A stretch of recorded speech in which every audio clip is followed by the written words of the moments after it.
बिस्मिल्लाहिर्रहमानिर्रहीम। Brookfield college recorded lecture से अहमद खुरम आपसे मुखातिब हूँ। और जैसा कि आपको मालूम है कि चैप्टर नंबर 4 यानी नॉर्मलाइजेशन पे हमारी गुफ्तगू जारी है और आज से बाकायदा हम नॉर्मलाइजेशन की स्टेजेस पे बात करना शुरू करेंगे, जिसको हम चैप्टर के शुरू से ही डिस्कस करते चले आ रहे हैं कि नॉर्मलाइजेशन जो है वो 6 स्टेजेस पर मुश्तमिल एक मरहलावार सिलसिला कार है, जिसमें से इस चैप्टर में हम 4 या 3 जो है वो डिस्कस करेंगे नॉर्मलाइजेशन स्टेजेस। तो वो क्या हैं, उनकी क्या क्या शराइत हैं, किस तरह डेटाबेस को उन शराइत पे पूरा उतारा जा सकता है, अपने डाटा में हमें किस तरह की मॉडिफिकेशंस करने की ज़रूरत होगी ताकि वो नॉर्मल फॉर्म जो है वो अप्लाई हो जाए। इस पे हमारी गुफ्तगू जो है वो अब होगी। और नॉर्मलाइजेशन के बारे में बारहा मैं आपको बता चुका हूँ, वही यहाँ पे उसका इंट्रोडक्शन जो है वो लिखा हुआ है कि नॉर्मलाइजेशन क्या है। कहता है process of producing a simpler and more reliable database structure is called normalisation. Normalisation एक ऐसा प्रोसेस है जिससे गुजरने के बाद आपके पास वो कहता है एक ज़्यादा simple, reliable, error free database आ जाएगी। और कहता है it is used to create suitable set of relation for storing data. और इससे गुजरने के बाद वो कहता है आपके टेबल्स जो हैं वो रेडी होंगे स्टोरेज के लिए, यानी उसमें किसी किस्म की गलती, किसी किस्म की खामी, इनकंसिस्टेंसी, रिडंडेंसी की गुंजाइश जो है वो नहीं रहेगी। यानी अगर आप अपने टेबल्स को जो आपने कागज पे बनाए हुए हैं, यानी अपने लॉजिकल डिजाइन में आपने बनाए हुए हैं, उनको नॉर्मलाइज कर लें, उन पे ये सारा प्रोसेस परफॉर्म कर लें, फिर आप उनको डायरेक्ट जो है वो डेटाबेस में उसी तरह से शक्ल दे सकते हैं, यानी स्टोर कर सकते हैं। This process works through different stages known as formal form, normal forms। तो कहते हैं ये मुख्तलिफ स्टेजेस पर मुश्तमिल एक तरीका कार है और इन स्टेजेस को नॉर्मल फॉर्म्स कहते हैं, जिसमें हमारे पास फर्स्ट नॉर्मल फॉर्म है, सेकंड नॉर्मल फॉर्म है, थर्ड नॉर्मल फॉर्म है एंड ऑनवर्ड्स हमारे पास 6 नॉर्मल फॉर्म्स हैं जिनकी बात मैं कर रहा था। तो हम फर्स्ट नॉर्मल फॉर्म से स्टार्ट करेंगे। हमारे पास इनपुट जो होगी वो अननॉर्मलाइज्ड रिलेशंस होंगे। हम कुछ एग्जांपल्स लेंगे अननॉर्मलाइज्ड रिलेशंस की, यानी ऐसे रिलेशंस जिस पे अभी नॉर्मलाइजेशन परफॉर्म नहीं हुई, यानी ऐसे टेबल्स जो हम डेटाबेस में स्टोर करना चाह रहे हैं, डाटा उसमें मौजूद है लेकिन अभी उसमें कुछ खामियां हैं। नॉर्मलाइजेशन अभी आपको पता चल जाएगा कि कौन सी चीज़ है वो हम परफॉर्म ना करें तो फिर हमारा टेबल उस नॉर्मल फॉर्म की शर्त को पूरा नहीं करता। तो हम कुछ ऐसी एग्जांपल्स देंगे जहाँ पे अननॉर्मलाइज्ड रिलेशंस होंगी और उनको हम गुजारेंगे फर्स्ट नॉर्मल फॉर्म से सेकंड नॉर्मल फॉर्म से, एक एक करके हम इन स्टेजेस से इसको गुजारते जाएंगे। याद रखिएगा कि अगर सेकंड नॉर्मल फॉर्म में हमने टेबल को लेके आना है, उसकी अपनी एक शर्त है सेकंड नॉर्मल फॉर्म की, जो हम पढ़ेंगे कि क्या बुनियादी तौर पे हमने परफॉर्म करना है सेकंड नॉर्मल फॉर्म में, लेकिन उसके लिए ज़रूरी है कि वो टेबल हमारा फर्स्ट नॉर्मल फॉर्म से गुजर चुका हो, यानी फर्स्ट नॉर्मल फॉर्म की शर्त उस पर ऑलरेडी अप्लाइड हो, तो ही जाके उस पर सेकेंड नॉर्मल फॉर्म अप्लाई की जा सकती है। इसी तरह अगर हमने थर्ड नॉर्मल फॉर्म अप्लाई करनी है तो जिस टेबल पे अप्लाई करनी है वो फर्स्ट नॉर्मल फॉर्म और सेकेंड नॉर्मल फॉर्म दोनों से गुजर चुका होना चाहिए। तो इसलिए हम स्टेप बाय स्टेप जो है वो चलेंगे, फर्स्ट नॉर्मल फॉर्म, फिर second normal form, third and onward. कहता है each normal form has a certain requirement और कंडीशन। जैसे अभी मैं आपको बता रहा था, हर नॉर्मल फॉर्म की एक रिक्वायरमेंट है, एक कंडीशन है जिस पे हमने टेबल्स को उतारना है। These conditions must be fulfilled to bring the database in that particular normal form. और हम उस कंडीशन को पूरा करेंगे तो फिर हम कहेंगे कि अब हमारा टेबल जो है, हमारा डाटा उस नॉर्मल फॉर्म में आ चुका है।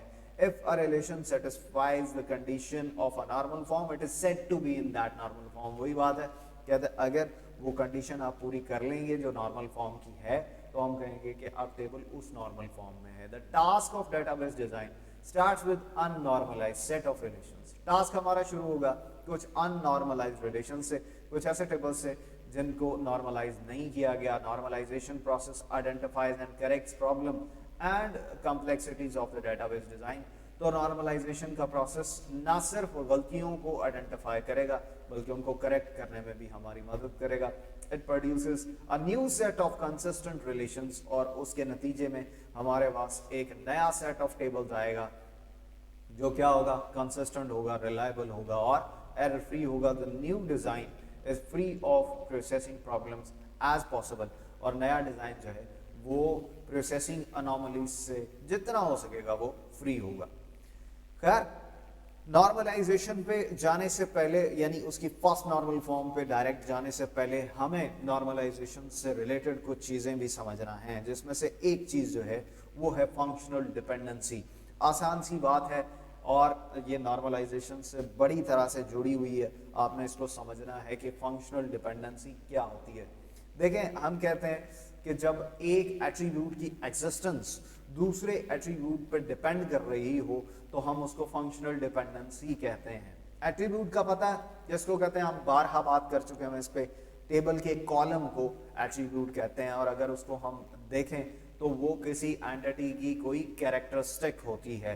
मिसाल के तौर पे अगर हम स्टूडेंट के एट्रीब्यूट्स की बात करें तो उसमें roll number, name, father's name, address, ये जो एक एक उसका एट्रीब्यूट है, यानी एक एक फील्ड जो है, और फील्ड की भी हमने बात की थी कि एक शॉर्टेस्ट सेट ऑफ इंफॉर्मेशन जो किसी एंटिटी को रिप्रेजेंट करता है, तो वो एक कॉलम की शक्ल लेता है टेबल के अंदर जब हम डाटा नोट डाउन करने जा रहे होते हैं।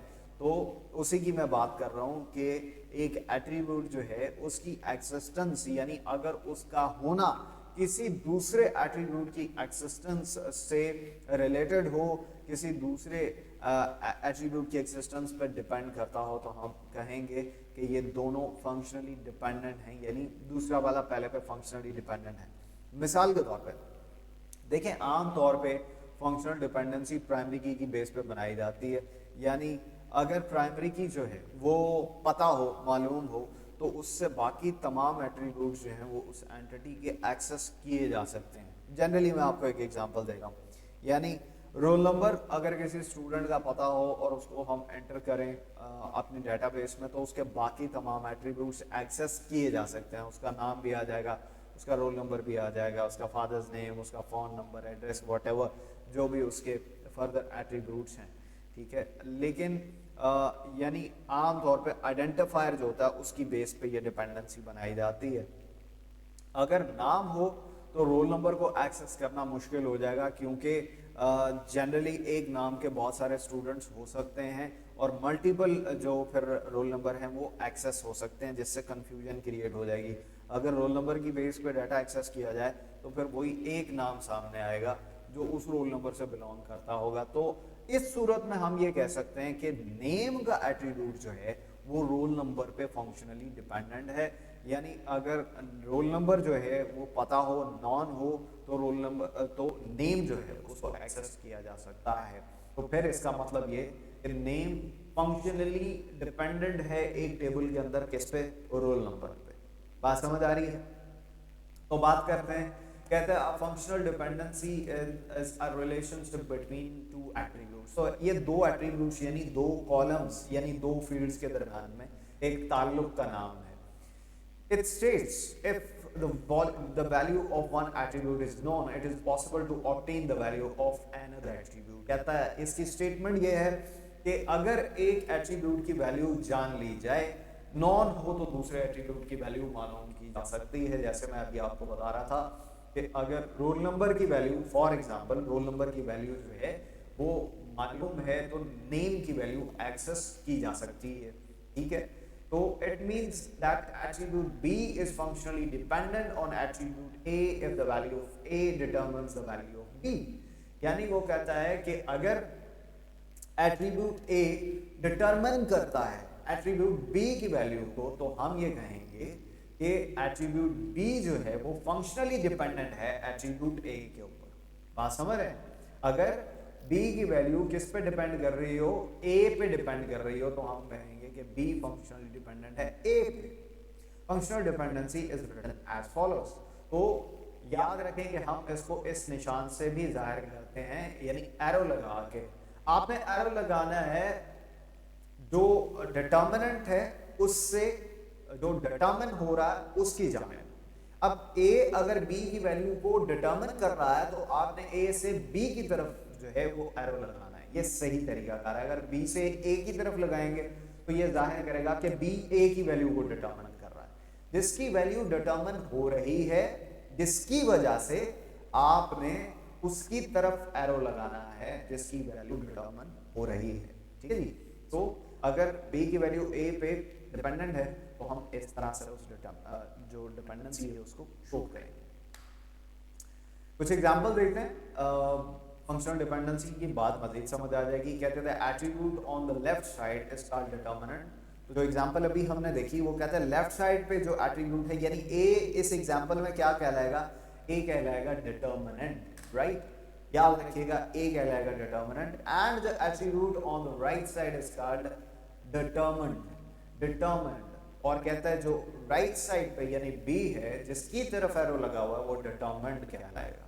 So this is determinant, a जो है वो डिटरमिनेंट है और b जो है वो डिटरमिनेंट है क्योंकि डिटरमिन हुआ है इस a की वैल्यू से, right. Suppose there is a relation student with the following attributes। Example लेते हैं, कहते हैं फर्ज करें आपके पास एक टेबल है जिसमें स्टूडेंट टेबल का नाम है और उसमें ये तमाम एट्रीब्यूट्स हैं, यानी ये कॉलम्स मौजूद हैं, रोल नंबर है, स्टूडेंट नेम है, क्लास है, ईमेल है। A functional dependency and the relation is represented as follows। तो हम यूं कहता है कि फंक्शनल डिपेंडेंसी को रिप्रेजेंट कर सकते हैं, यानी अगर स्टूडेंट नेम की वैल्यू जो है वो डिपेंड करती है रोल नंबर पे, यानी अगर रोल नंबर के जानने पे हमें स्टूडेंट नेम की वैल्यू जो है वो एक्सेस हो जाती है तो इसका मतलब ये होगा कि स्टूडेंट नेम जो है वो फंक्शनली डिपेंडेंट है रोल नंबर पे, ठीक है। अगर हम स्टूडेंट नेम की वैल्यू को एक्सेस कर सकते हैं रोल नंबर के जानने से। The value of student name can be obtained if the value of roll number is known। वही बात वो आगे कर रहा है कि अगर रोल नंबर की वैल्यू नोन हो तो हमें स्टूडेंट नेम की वैल्यू भी मिल सकती है। It means that student name is functionally dependent on roll number। इसका मतलब ये कि स्टूडेंट नेम फंक्शनली डिपेंडेंट है किस पे, रोल नंबर पे। एक और एग्जांपल देखते हैं, कहता है attribute can also be functionally dependent on 2 or more attributes instead of a single attribute। कहता है याद रखें कि एक एट्रीब्यूट 2 या उससे ज्यादा एट्रीब्यूट्स पे भी डिपेंडेंट हो सकता है। दूसरे लफ्जों में मैं आपको ये बताऊं कि आपकी प्राइमरी की कंपोजिट भी तो हो सकती है। कीज पढ़ी थी ना हमने, अभी मैं बात कर रहा था कि नॉर्मली फंक्शनल डिपेंडेंसी किससे होती है, प्राइमरी की पे होती है, तो प्राइमरी की कंपोजिट भी तो हो सकती है। अगर 2 या 2 से ज्यादा एट्रीब्यूट्स को मिला के प्राइमरी की बनाई गई है तो फिर बाकी के जो एट्रीब्यूट्स हैं वो कंपोजिट प्राइमरी की पे डिपेंडेंट हो सकते हैं। देखें फर्ज करें कि हमारे पास एक टेबल है कोर्स जिसमें रोल नंबर है, कोर्स आईडी है और डेट कंप्लीटेड है। अब डेट कंप्लीटेड का एट्रीब्यूट जो है वो रोल नंबर और कोर्स आईडी अगर इन दोनों को मिला के प्राइमरी की बनाई गई है तो इन दोनों पे डिपेंड कर रहा होगा, यानी रोल नंबर पता चल जाए और कोर्स आईडी पता चल जाए तो पता चल जाएगा कि इस रोल नंबर ने इस कोर्स आईडी को किस डेट को कंप्लीट किया है, ये डाटा हम एक्सेस कर सकते हैं। तो फिर इस रिलेशनशिप को हम यूं भी लिख सकते हैं कि डेट कंप्लीटेड जो है वो डिपेंड कर रही है, यानी वो डिटरमिन हो रही है course ID comma roll number दोनों से, ठीक है। तो जो डिटरमिनेंट है वो 2 फील्ड्स भी हो सकती हैं अगर जाहिर है आपने टेबल में कंपोजिट प्राइमरी की बना रखी है। तो खैर ये होती है फंक्शनल डिपेंडेंसी, जब एक एट्रीब्यूट जो है वो दूसरे एट्रीब्यूट पर डिपेंडेंट हो। इस कॉन्सेप्ट को अपने ज़हन में रखिएगा क्योंकि ये कॉन्सेप्ट बहुत अहम है, नॉर्मलाइजेशन को समझने में हमारे काम आएगा। कल इंशाल्लाह हम फर्स्ट नॉर्मल फॉर्म को बाकायदा उस पर गुफ्तगू करेंगे और उससे आगे की नॉर्मल फॉर्म पे बात करेंगे। आज के लेक्चर में इतना ही काफ़ी है। अपना ख्याल रखिएगा और अपने सवालात अगर हों तो मुझ तक ज़रूर पहुँचाइएगा। अल्लाह हाफ़िज़।